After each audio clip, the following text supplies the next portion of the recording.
Hello. Hi, everyone. Thank you for the introduction, but I think Zach needs a much more elaborate introduction. So I don't think, yeah. So I'll start with that. Zach was born in Finland. Uh, he was educated in Sweden. He studied Hindi at the university, and he has been calling Bangalore home for the past 30 years. And his work encompasses a lot of variety of genres and fields. And his most recent book, Digesting India, Travel Writer's Subcontinental Adventures with the Tummy, is a fantastic travel through the variety of foods, traditions across India. So I'll start with the very obvious question, which I found very obvious, sorry. Uh, why India from Sweden? Oh, why India? Why come to India? I mean, why not? There is there are some very obvious reasons because, um, first of all, there's very few really interesting countries in the world. I don't know how much you all have traveled, but if you go to America, say, the US, it's pretty much the same wherever you go. Each town is exactly identical. They have the same McDonald's. They have the same structurally very much similar. And in Europe as well, there is quite a lot of diversity in Europe, but it's fairly similar when you go like from one country to the next. After some time, you start wondering like, where am I? Like, oh, they have tulips. I must be in Amsterdam or something like that. And then, and you take China. It's also very similar. Whichever Chinese city you go to, it's all these huge concrete flyovers and a lot of cars that have replaced the traditional bicycles that the Chinese used to be riding around. And so, like in China, you're also a bit puzzled because all the towns are built according to a sort of communist model of what towns should look like. And India is one of those countries in the world where I find that if you travel, just like 100 kilometers from one town to another, you'll be like in a different world. And so I never can end. I mean, I'm perpetually fascinated by the diversity of India or Indian culture. Like you have each state is like visiting a different country, but you don't need to apply for a visa to go from Kerala to Karnataka, for example. But you just cross over and you'll be in a different world. The cuisine will be different, the culture will be a little bit different, and yet all of India is unified in a way. Like India is one country, but it also has so many countries within it. So you can travel in different time zones when you visit ancient temples and like heritage sites. You can, you can just walk down the road here and there'll be that beach hotel Yes. in Calicut, which is like which used to be a British club in the 1890s. And for those of you who don't know it, like Somerset Maugham, the British author who wrote The Razor's Edge, which is a famous novel, he was actually sitting there and writing it. While he was, researching the book, he was staying at the beach hotel. So you can visit that kind of place, which is 150 years old, and have a drink or a meal in a place where one of the greatest British authors wrote one of the most famous British novels. And that's just around the corner. So India has so many things that you can discover. So whenever I think like, oh, I feel bored, I just buy a bus ticket to anywhere or a train ticket to anywhere. And then I find a place that amazes me, like a different food culture, different everything. So that way I feel India is a very limitless destination if you are interested in cultural tourism or exploring, unlike other countries where pretty soon you get the hang of it, you kind of feel like, okay, I'm done with the US, take me home. with India, you can never be done. I mean, I've never felt like, in fact, when I go back to Europe, to Sweden, I'll be thinking like, oh, where can I get a masala dosa? And there's no masala dosa. And there's some restaurants that do masala dosa, but it'll cost something like 2,000 rupees for a masala dosa.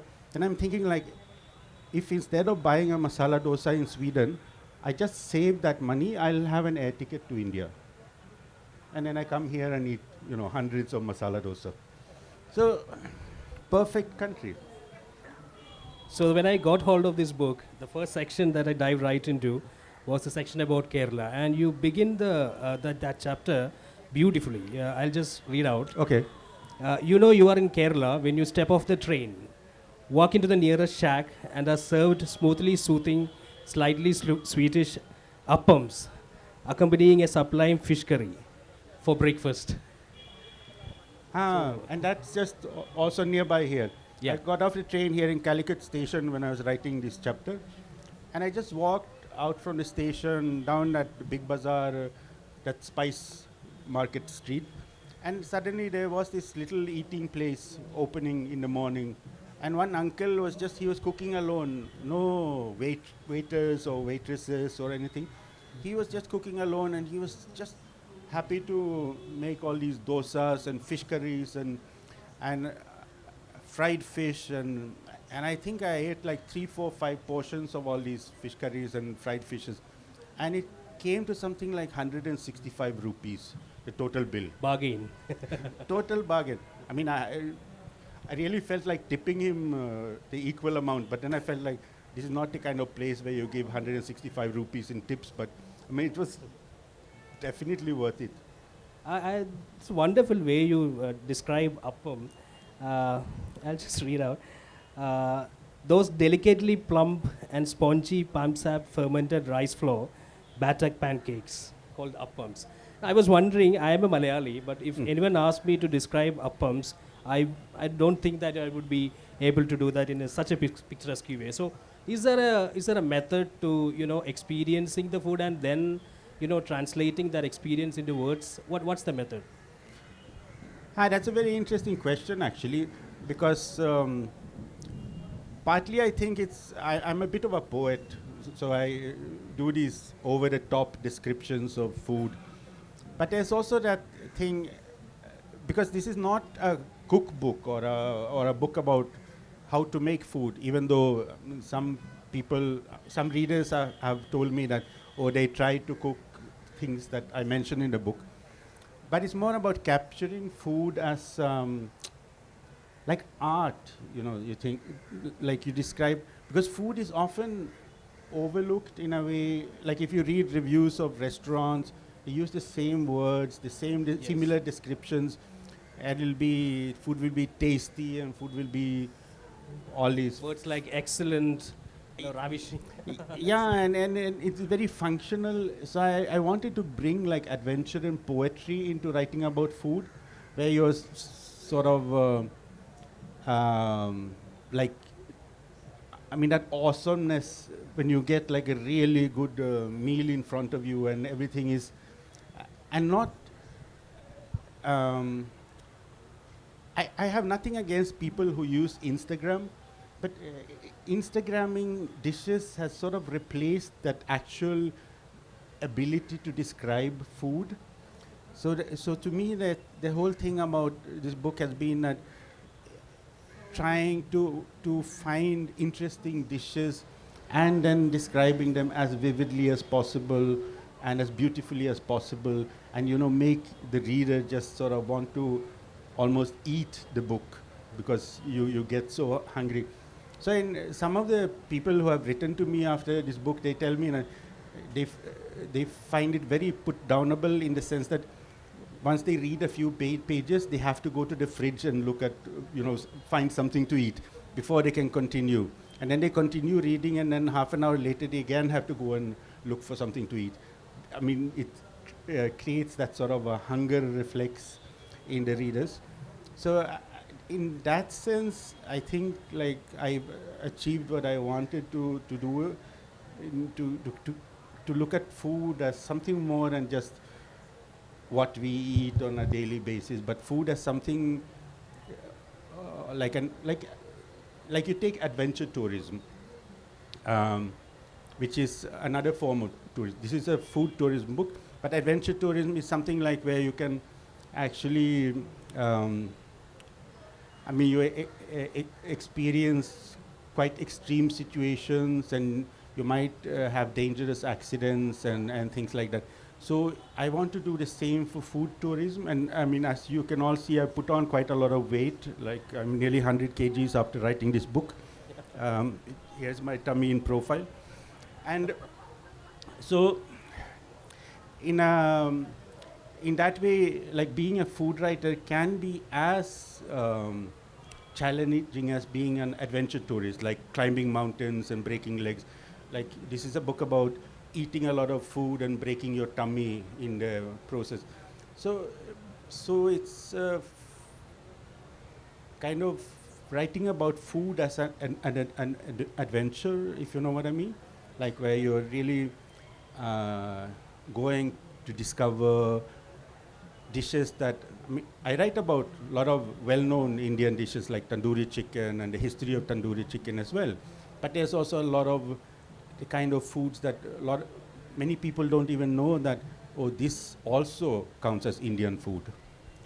So it's been like an amazing journey of discovery, I would say.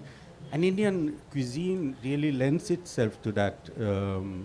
Unlike, say, many American and European cuisines, they're very basic in a way. It's like meat and potatoes, or pizza and pasta, and fairly soon you get the whole idea. They get the job done very efficiently. See, Indian cuisine is also, it's not just about the food, it's like about philosophy, religion, imagination. There's the fusions of ingredients that have come from abroad during colonial times, and that has been incorporated. So Indian cuisine, in a way, is like an image of the diversity of the country, I would say. Right. In the same chapter, you describe the quality of the fish curry you had in Kozhikode. The fiery curry is packed with flavors ranging from chilies, coconut, coriander, cumin, curry leaves, garlic, ginger, mustard seeds, pepper, tamarind, turmeric, and so many others I can't tell apart, you wrote. So, given the diverse array of ingredients that Indian cuisine uses, what are the challenges that food writers like you encounter while writing about Indian food? There's so many ingredients. Well, that's a very pertinent question, in the sense that Indian food is very, like Indian cuisine in the first place. I often, when I'm in discussion about this issue, I often like to point out to people that first of all, one should not talk about Indian cuisine, because that's like very limiting. You have to talk about the cuisines of India. And so when you first come, for example, for the European readers and foreign readers of the book, for them it's like very puzzling, because they have this preconceived notion what Indian food should be, which is like tandoori chicken, dal, and a certain kind of like Mostly Punjabi, Mughlai food. And when you talk about much of this book is about South India, because it starts in South India, like the usual food book about India, or food travel book about India. It starts in the north. You'll have the Punjabi food, you'll have the Mughlai food, and then towards the end there'll be one chapter about South India, which is like South India is huge. So in my book I start with South India, and more than half of the book is about South India, and then gradually I travel to North India and say that, okay, there is also food in the north and then northeast. So I try to kind of turn this whole idea upside down, like what people think is Indian food. And I'm also reminded of how stupid I was when I first came to India more than 30 years ago. I went to some restaurant in New Delhi, and I so sad you're leaving. You're missing a nice talk. So I went to a restaurant in New Delhi and I ordered spring rolls and rice, because that's what, like, in my mind was what Asian food is. And that's, if you're in Sweden, you go to a restaurant, you order typically spring rolls and rice. And the waiter told me, but you don't want any gravy. And I was like, no, no, in Sweden we have it like this. And then I get this huge spring roll that is like a meal in itself, and then a huge bowl of rice. And I realized that the waiter was right, and I'm wrong. I'm just trying to get the kind of Asian food I imagine one should have, because this is what we eat in Sweden. And likewise, first time I came to Bombay, and this is also a long time ago, I was much more stupid at that time. I went to a Mangalorean restaurant, and there one like classic is this fish called pomfret, which you must have know about. So in Sweden, we use like when we talk about French fries, we use the French word for that, which is pomfret, which means French fries in French. And so I said, I want this pomfret. And he said, what will you have it with? And I was just thinking like, no, I'll just get a bowl of French fries and I'll be happy with that.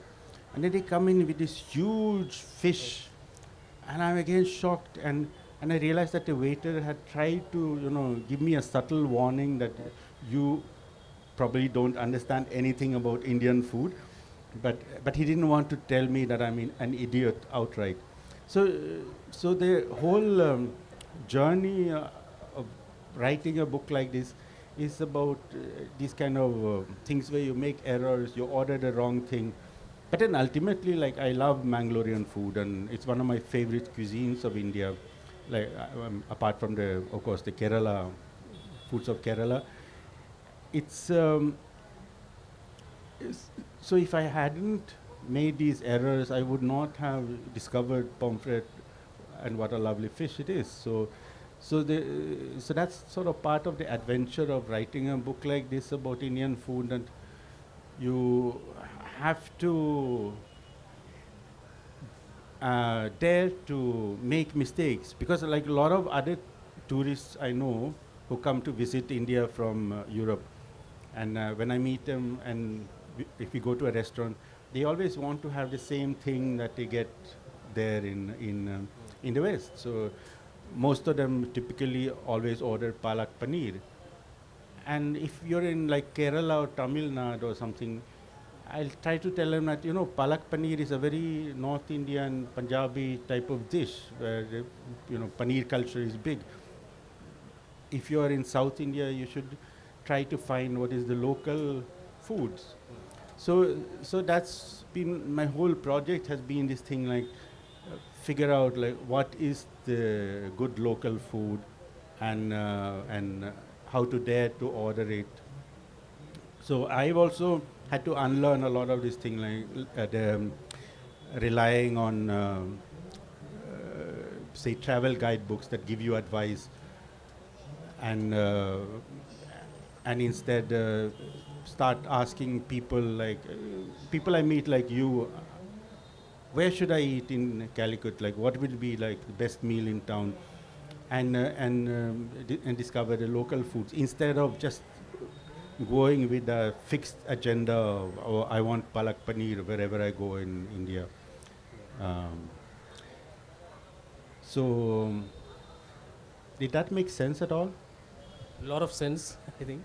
You mentioned Instagram during answering your I'm sorry, the previous I question. mentioned, I was thinking, Instagram is one platform which has done a lot to, democratize. I don't know whether democratize is the right word, but bring a lot of cuisines and a lot of dishes to people who would otherwise don't read about food. So, what do you think is lacking in that platform?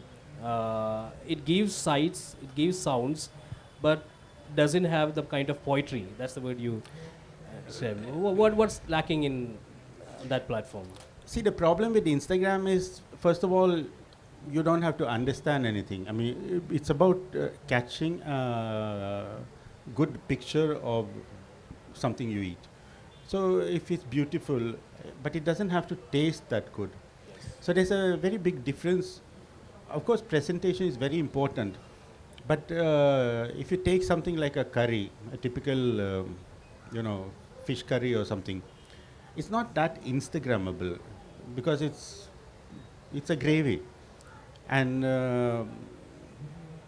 and the Instagram dishes, they have to have a toothpick that runs through two olives and a piece of salmon or something that looks like elegant. And so many of the most tasty dishes, actually, you can't really give them justice on Instagram. So Instagram creates a kind of photogenic type of food or idea of food that it should look good. But often when you eat these things that look so good on Instagram, they actually don't taste that good, Yes. You go to Patna. In your book, you describe how Patna was a center of Buddhism at a certain point of history. Pigeon wheat was familiar there, and fish was also considered eatable. And you share this very intriguing story about a king who ate human flesh. Well, that Buddha was Yeah, I'll telling us just a read out moral. for our audience. The Buddha is believed to have spent time in the company of cannibals, as he, in the Lankavatra Sutra, discussed the problems of cannibalism faced by a king whose excessive fondness for meat, his greed to be served with it, stimulated his taste for it to the highest degree, so that he ate human flesh. This, of course, alienated a ruler from his kinsmen if they suspected that he might cook them.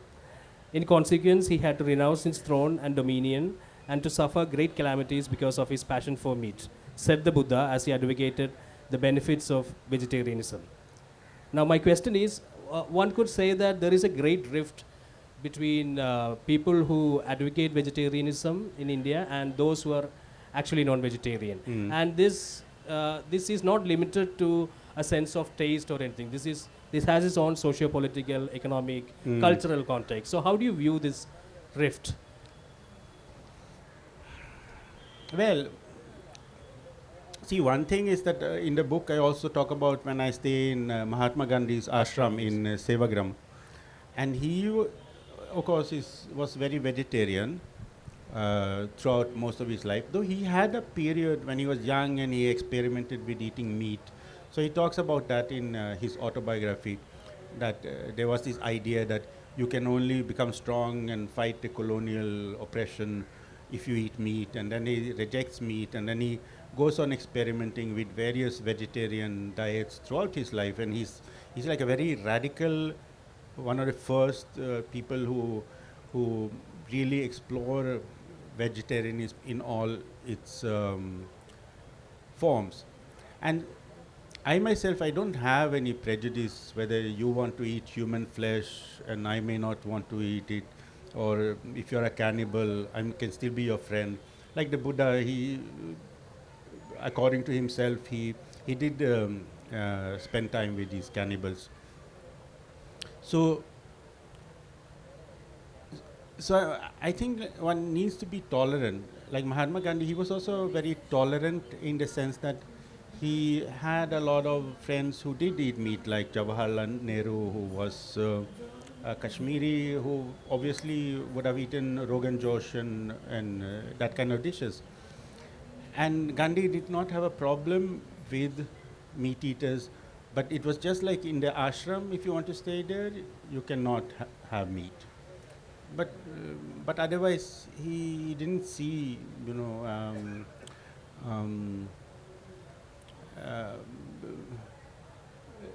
like just because people were non-vegetarians, they could not be his friends. It's just like in his house, you don't have it. So I think one should think in those terms, like these great thinkers of the past, like Lord Buddha and Mahatma Gandhi, shows us the right way how to treat with these things. Like we may not want to have non-vegetarians eating non-veg in our house, but if they eat non-veg somewhere else, I mean, that's not an issue. And even Buddha, he he was largely vegetarian. I think I mentioned somewhere in the book that he's like 76% vegetarian and 25% non-veg. People have been doing analysis of all the sutras and the number of mentions of non-veg food. And in the monastic tradition, the Buddhists, they would go out with a begging bowl, which was basically a soup bowl. And you can still, if you go to a country like Cambodia or in Southeast Asia, you will see Buddhist monks walking around with these bowls between restaurants, and they'll be collecting their daily meal that way. And so in the Buddhism, it's whatever is put in your bowl, whether it is veg or non-veg, you will eat it. So Buddha, was very broad-minded, and it is believed that he actually died from eating some bad pork at the end of his life. So even he, according to the text, Buddha, he was tasting this pork, and he was sensed that this is not healthy, this is like bad pork. And then he told his disciples that don't eat this. I'll have it and you have the other food, and throw the rest of the pork. And then he fell ill and died from that. So even that he recognized that, like, the moment he was dying, and this is of course like a very good case for vegetarianism and why monks should focus on vegetarian and healthy food. So even there you have that thing that okay, one can have non-veg and one may die the following night because it's bad non-veg. So do we believe in the equation that vegetarianism equals good?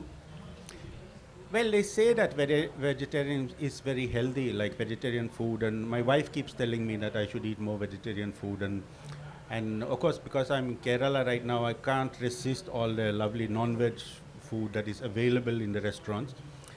But generally, I think one should have a balanced idea about food. Food in many ways is a pleasant sin. Like you can eat, there's a lot of unhealthy things that are extremely tasty, and I am not against eating those things because they are so tasty. But you have to also think about your health and your not getting all these lifestyle diseases that you can get through processed food. And in my book, I talk a lot about like the local regional cuisines that have been around, for thousands of years, and that has proved healthy to eat. So there's a lot for this traditional Indian food that speaks for it because it's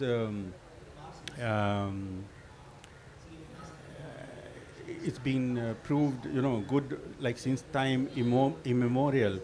And I keep noticing that food habits are changing. That like even now in smaller towns you get American fast food chains, and that are not necessarily good for health.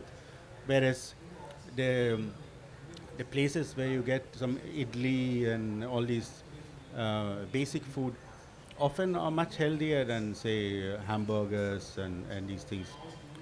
So in a way, I would like to make an argument for the like that traditional tends to be good, not just because it's traditional, but because it is traditional and has sort of proved itself healthy and good for us. It is actually I good. guess it all boils down to choice, the choices that people make. So my question was about the choices in terms of food that people make in this country.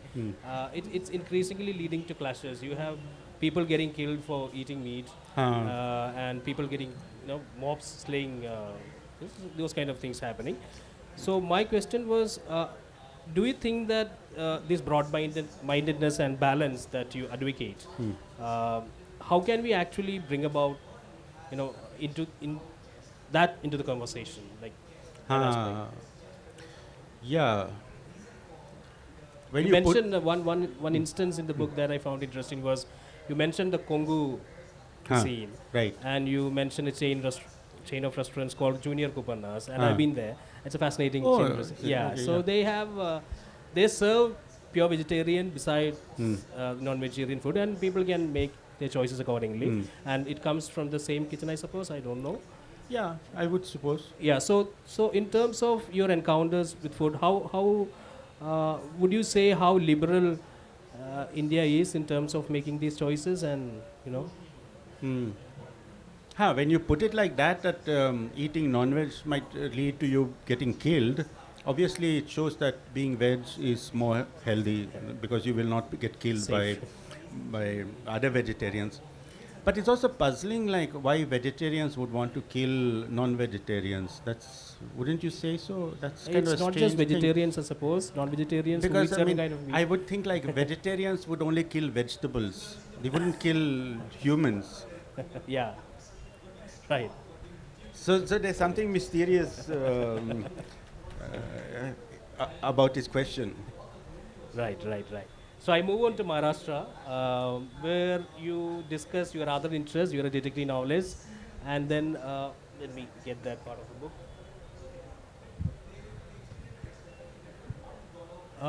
You share an observation that Siddharth Bhatia, the writer, shared with you about how Mumbai, the city of vada pav, city of Right. dabbawalas, glitzy bars, bootleg whiskey, that city is a city made to be written about, but it has no strong tradition of detective literature. And I think it's not just limited to Mumbai. A lot of big cities in India does not have that kind of tradition. So why do you think that is? Why people don't write about the cities, you mean? No, the detective literature Detective literature. tradition. Yeah, I mean, in general, also, this is a very big generalization, but I've noticed that a lot of like Indian fiction literature has a very, I mean, there's a nostalgia for a small town. So, so for example, in I stay in Bangalore, which is like the kind of a hub of Kannada literature. A lot of the Kannada writers, they actually don't write about Bangalore, but they write about like these small towns they come from, the rural places. There'll be about the coastal Karnataka. It'll be about Mysore region, and so in a way, I've noticed this as a tendency that there is that sort of sentimental feeling towards the lost village, and which is like the beautiful books. They talk about all like, oh, I had to migrate to Bangalore for work, but I dream about my village. Or I had to migrate to Bombay for work, but I dream about my village. And even the cuisine, like these Udupi hotels, Yes. what are called, that serve the typical cuisine of the Udupi region. I mean, these places started not in Udupi, but in Bombay and in Bangalore and in Chennai, because people were so nostalgic and missing their cuisine. So that the small town called Udupi became synonymous with With that kind of and you find them now all over the country. Like you go to Delhi, there'll be some Udupi Bhavan serving that particular cuisine. So there's been so this nostalgia also means that there's been a reluctance to actually tackle the urbanization in fiction. There's been some Right. great non-fiction books about Indian cities, like for example, Maximum City about Bombay, which was written by Suketu Mehta, or Capital by Rana Das Gupta, which is about Delhi and that. But generally, you don't find that many, because the detective novel then, to get back to your question, is a very urban form of literature, because by and large, you don't have a lot of crime in villages. Even though Sweden, where I grew up, which is like the biggest detective fiction industry in the world. Even though the crime rate is very low. Yeah, the crime rate is very low, but you'll still have like, so there's been like shelves of books set in Stockholm and the big cities. And then there's writers who start writing about villages. So one of the biggest Swedish crime fiction writers called Camilla Läckberg, who is like known as the queen of crime, and who is like huge, has sold millions of books, and all the books have been made into films. She sets them in a village with a population of around 800-900 people. So if you think about it, you have like all these novels about serial killers. And how many serial killers do you need to kill off 800-900 people? And in still, you know, people buy into this as a plausible plot. That you have all these like serial killer after serial killer in this particular small village. Yeah. So, but in India, I think that there's been some writers who have been writing crime fiction in the cities, but on some level, it's also that you open any newspaper and it, it reads like a crime novel. So maybe people feel it's enough to read the newspapers and you're already too scared, so why actually have a crime novel set in a city? But I would like to read more detective novels set in Indian cities, because it's also, detective novel is a very interesting way of exploring a city. So it's not just about writing about like murder and mayhem and blood and gore and all these things, but it's also about exploring a city. Because a detective, like suppose you set out to write a detective novel in Calicut, or anybody in the audience, I'd be happy to guide you for free. You could make like a very interesting book about Calicut, like, because the detective, when he solves this crime, this murder or whatever, has reason to visit all kinds of areas in the city, the suburbs, the old parts, the five-star hotels, the lowly canteens, and so a detective really has like a reason to explore a city beyond what any traditional travel guidebook does. And that's like what I've been doing. Like I've written these detective novels set in Bangalore called the Majestic Trilogy. So that's what I've been doing there, because for me, moving to Bangalore and settling there as a migrant, I had to kind of find a way to understand the city. And I thought like, oh, let me write a detective novel and see what a detective can discover while solving various cases of missing persons. So it gave me reason to visit all sorts of places, like from the slums to the very hi-fi. I'm sure that you can write a novel about Kozhikode, maybe Murder in the Paragon Express, combining food and... No, you have to write that book. I'll teach you how to. Yeah, I'm told that it's time to open the floors for a Q&A session, audience. Anyone who wants to ask questions, they can raise their hand.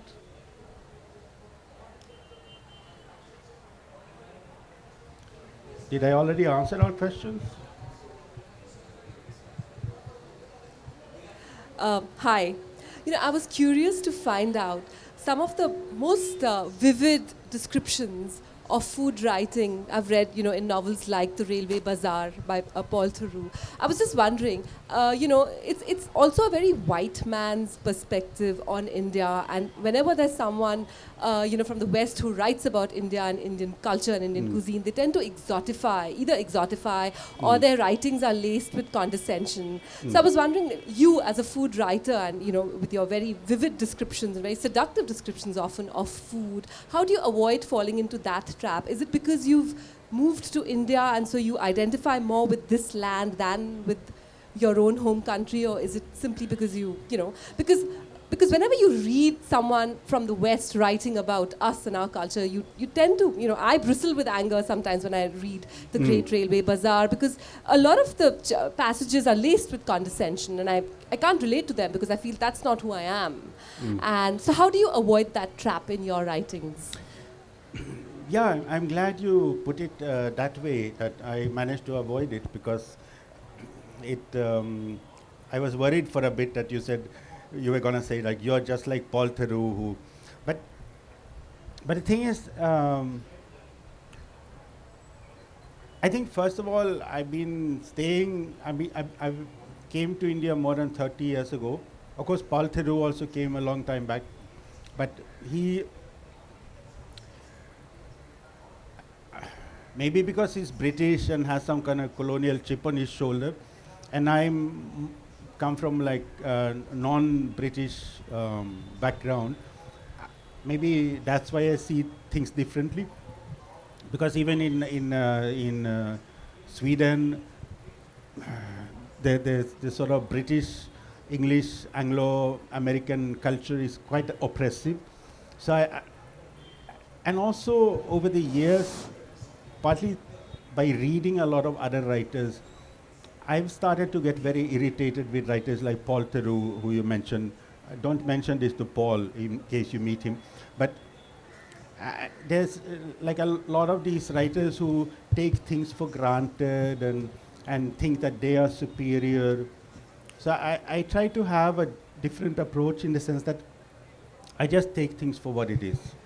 So if something appears stupid to me, it would probably appear stupid to anybody.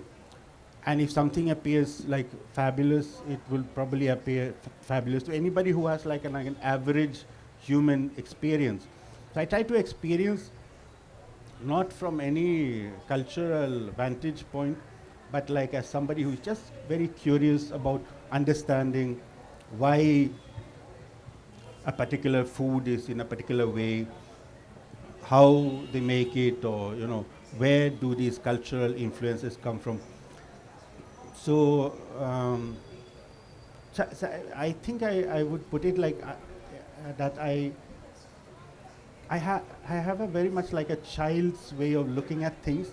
So I don't have like preconceived notions or barriers where I condemn something because it's, like I mentioned when I was talking, that the first few times when I came to India, I didn't understand anything about the food. I wanted it to be like the Indian or Asian food we get in Sweden. And of course, I was proved wrong every time. So then I kind of let go of this thing and just listen to what people tell me, and I just go with that. So it's basically a thing about curiosity and respect, which is very important to write a good book.